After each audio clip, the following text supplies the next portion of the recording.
BMRCL blue line ಕಾಮಗಾರಿಗೆ ಸಾಲವನ್ನ ತೆಗೆದುಕೊಂಡಿತ್ತು. ಆದರೆ ಬ್ಲೂ ಲೈನ್ ಕಾಮಗಾರಿ ಇನ್ನೂ ಕೂಡ ಮುಗಿದಿಲ್ಲ, ಅದಿನ್ನೂ ಸೇವೆಗೆ ಆರಂಭ ಆಗಿಲ್ಲ. ಇದರ ನಡುವೆ ಈಗ ಸಾಲವನ್ನ ಮರುಪಾವತಿ ಮಾಡೋದಕ್ಕೆ ಬಿಎಂಆರ್ಸಿಎಲ್ ಏನೇನು ಪ್ರಯತ್ನ ಮಾಡ್ತಿದೆ ಅನ್ನೋದ್ರ ಬಗ್ಗೆ ಒಂದು ಡಿಟೇಲ್ ವರದಿ ಇಲ್ಲಿದೆ ನೋಡಿ.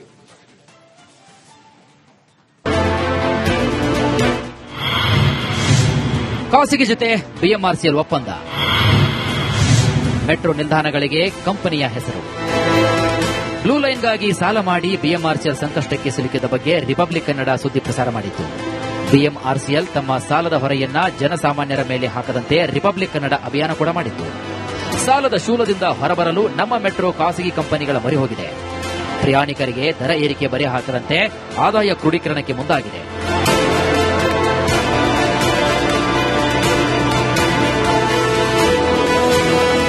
ಆರ್ವಿ ರಸ್ತೆ ಬೊಮ್ಮಸಂದ್ರ ನಡುವಿನ ಹಳದಿ ಮಾರ್ಗದ ಮೆಟ್ರೋ ನಿಲ್ದಾಣಕ್ಕೆ ಇನ್ಫೋಸಿಸ್ ಅಂತ ಹೆಸರಿಟ್ಟಿತ್ತು. ಹೊರವರ್ತುಲ ರಸ್ತೆಯ ಬೆಳ್ಳಂದೂರು ಮೆಟ್ರೋ ನಿಲ್ದಾಣದ ನಾಮಕರಣ ಹಕ್ಕು ಸೇರಿ ವಿವಿಧ ಸೌಲಭ್ಯಗಳಿಗಾಗಿ ಪ್ರೆಸ್ಟೀಜ್ ಗ್ರೂಪ್ ಜೊತೆಗೆ ಬಿಎಂಆರ್ಸಿಎಲ್ ಇತ್ತೀಚೆಗೆ ಒಪ್ಪಂದವನ್ನ ಮಾಡಿಕೊಂಡಿತ್ತು. ಈ ನಿಯಮದ ಪ್ರಕಾರ ವಾಣಿಜ್ಯ ಕಾರ್ಯಾಚರಣೆ ಆರಂಭವಾದ ದಿನದಿಂದ ಮುಂದಿನ 30 ವರ್ಷಗಳ ಕಾಲ ಈ ನಿಲ್ದಾಣವನ್ನ ಪ್ರೆಸ್ಟೀಜ್ ಬೆಳ್ಳಂದೂರು ಮೆಟ್ರೋ ನಿಲ್ದಾಣ ಅಂತ ಕರೆಯಲಾಗುತ್ತದೆ. ಬಿಎಂಆರ್ಸಿಎಲ್ಗೆ 90 ಕೋಟಿ ಹರಿದು ಬರಲಿದೆ. ಇದೇ ರೀತಿಯಲ್ಲಿ ಇದೀಗ ಮತ್ತೆ 4 ಕಂಪನಿಗಳ ಜೊತೆಗೆ ಬಿಎಂಆರ್ಸಿಎಲ್ ಒಪ್ಪಂದ ಮಾಡಿಕೊಂಡಿದ್ದಕ್ಕೂ ತನ್ನ ಆದಾಯವನ್ನು ಹೆಚ್ಚಿಸಿದೆ. ಇದೇ ರೀತಿಯಲ್ಲಿ ಇದೀಗ ಮತ್ತೆ 4 ಕಂಪನಿಗಳ ಜೊತೆಗೆ ಬಿಎಂಆರ್ಸಿಎಲ್ ಒಪ್ಪಂದ ಮಾಡಿಕೊಂಡಿದ್ದು ತನ್ನ ಆದಾಯವನ್ನು ಹೆಚ್ಚಿಸಿದೆ.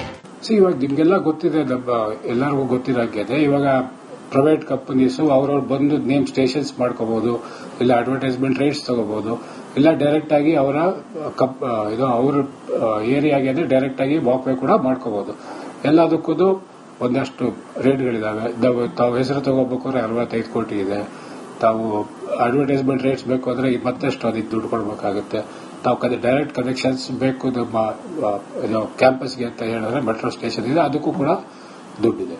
ಸೊ ಹಾಗಾಗಿ ಇದು part of the innovative finance ಅಲ್ಲಿ ಕಾರ್ಪೊರೇಟ್ ಜೊತೆ ನಾವು ಒಪ್ಪಂದ ಮಾಡ್ಕೊಂಡಿರ್ತೀವಿ. ಅದರ ಪ್ರಕಾರ ಅವರು ನಮಗೆ ಇಷ್ಟು ಅಂತ ದುಡ್ಡು ಕೊಟ್ಟಿರ್ತಾರೆ. ಹೊಸದಾಗಿ ಶುರುವಾಗುವ ಮೆಟ್ರೋ ನಿಲ್ದಾಣಗಳಿಗೆ ಖಾಸಗಿ ಕಂಪನಿಗಳ ಹೆಸರಿಡುವ ಕಾರಣ ಯಾವ ಕಂಪನಿ ಹೆಸರನ್ನ ಮೆಟ್ರೋ ನಿಲ್ದಾಣಕ್ಕೆ ಇಡಲಾಗುತ್ತೋ ಆ ಕಂಪನಿಯವರು ನಮ್ಮ ಮೆಟ್ರೋಗೆ ಹಣ ಪಾವತಿ ಮಾಡ್ತಾರೆ.